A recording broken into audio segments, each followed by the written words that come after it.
Palmeiras! Negócio bilionário que o Palmeiras fez deu o que falar. Jogador confronta a diretoria e tudo sobre o conflito interno que preocupa o futuro do JP. E você vai ver só aqui e muito mais no Giro de Agora. Palmeiras!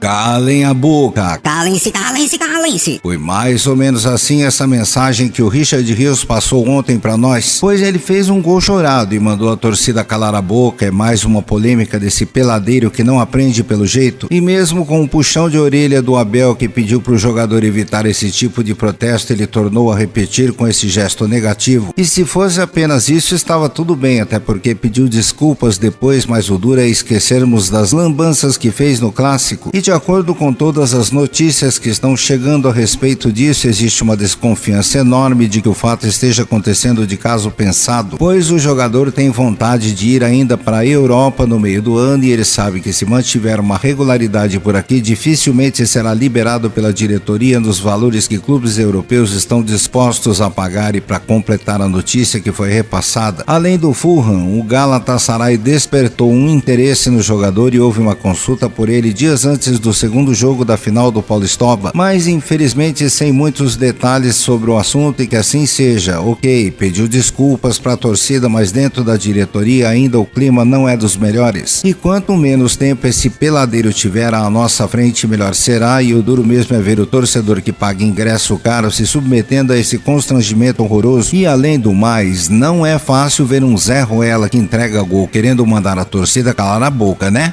Eu quero ver se ele fizer gol no próximo sábado, qual será a dele, viu? Palmeiras! O pô fechou Lucha Tacheto, ex-treinador do Palmeiras em 2020, vem sendo mencionado diretamente em algumas reuniões do Palmeiras e o diretor JP costuma utilizar esse treinador como referência nas tomadas de decisões sobre a base. E essa falta de chance que a atual geração não está recebendo vem incomodando de certa forma o dirigente, que no final do ano terá a missão de se desfazer de quase um time inteiro de jovens por conta dessa falta de chances recebidas. E o único que está com o privilégio de ser chamado e lembrado é o Gilberto, que até aqui é a última solução para o time. É muito pouco mesmo. O time que inclusive nessas últimas partidas vem entrando em campo sem o lateral direito de ofício. E parando para analisar tudo isso, faz até todo sentido essas coisas serem ditas, e alguém aqui ainda tem dúvidas que se houvesse outro comando técnico à frente daquele time de antes, nomes como Patrick de Paula e Gabriel Menino teriam recebido alguma chance mesmo? O único que subiria então era o Veron, que tinha uma visibilidade e certo destaque. Indo mais a fundo, o Danilo nem sequer teria tido chance no profissional. Ele que era até então a grande revelação da base, que antes de subir foi reserva do Sub-20 na época. E sigo com minha convicção que dos 50 jogadores dessa base não é possível que nenhum deles consiga trazer o que o profissional tanto precisa, né? A lateral direita é um exemplo mais claro disso. E mais alguém aqui tem dúvidas de que o Gilberto é melhor que o Giraia? Esse Abel não tem jeito mesmo, viu? Palmeiras! O jogo de cintura entre o empresário do Naves e a Leila Pereira continua, e após o anúncio envolvendo a possível ida do zagueiro para o Botafogo, houve uma reviravolta nos bastidores, e a pressão vinda da comissão técnica, do conselho e principalmente das redes sociais fizeram a Leila colocar toda a realidade sobre a mesa. E o Palmeiras não tem pretensão alguma de fazer negócio com o Botafogo, principalmente pelos últimos acontecidos dentro e fora de campo. E o último episódio foi com o Júnior Santos, que só não veio para cá por livre e espontânea vontade do John Testor, que fez questão de aumentar em 50% o valor dele para ele vir para cá. E a expectativa é que até o meio do ano isso seja resolvido, pois o zagueiro enxerga sua permanência aqui como nada vantajosa, até porque não recebe as chances que precisa. E continuo com a minha convicção de que se eu fosse ele, forçava sua saída de todo jeito. E tudo bem que será ruim pro elenco, mas o que estão fazendo com o garoto aqui, o Abel não fez com nenhum outro jogador. E se fosse um zagueiro sem qualidade ou ruim de bola, dava até para entender, mas o ponto que deixa todo mundo confuso é que se trata de um jogador muito bom e com uma ótima saída de bola. E imagine só como fica a cabeça do jovem vendo o Mikael e o Fux ganhando a vaga no time sem terem nem um mês de clube, né?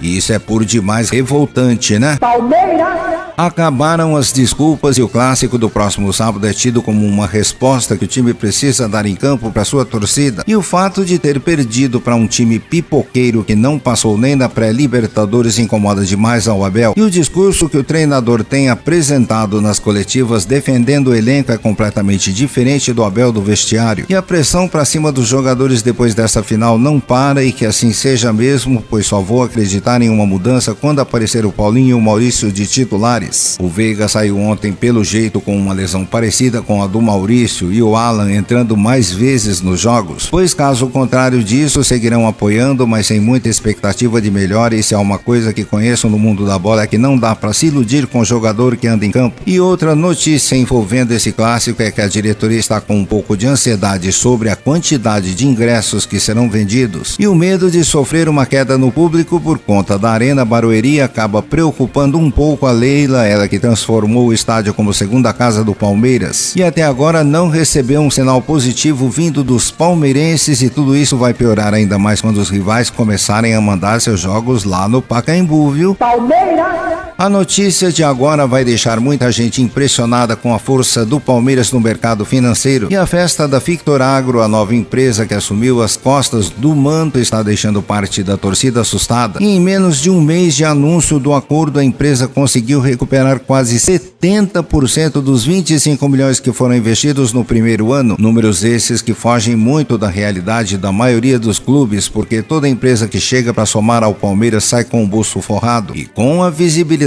lá em cima, e dessa vez os rivais não terão nem o que dizer, já que com a Crefisa o lucro foi ainda maior. E vocês sabiam que antes de chegar no Palestra em 2015 a empresa tinha um patrimônio público de 300 milhões e agora tem quase 3 bilhões somados de valor no mercado? Pois é, isso é para todos terem uma dimensão do que o clube proporciona para quem banca, e com toda certeza o Master, que vai estar presente no Super Mundial, vai ter o retorno muito acima dos 110 milhões anuais. E por incrível que pareça, mesmo com esses números ainda existem rivais querendo arrumar desculpinhas, e o rival de muro, por exemplo, é o mais recalcado deles, pois ficaram para trás durante esses anos todos e ainda acham que tem moral para duvidar dos números, né? Ah, bobinhos. Palmeiras,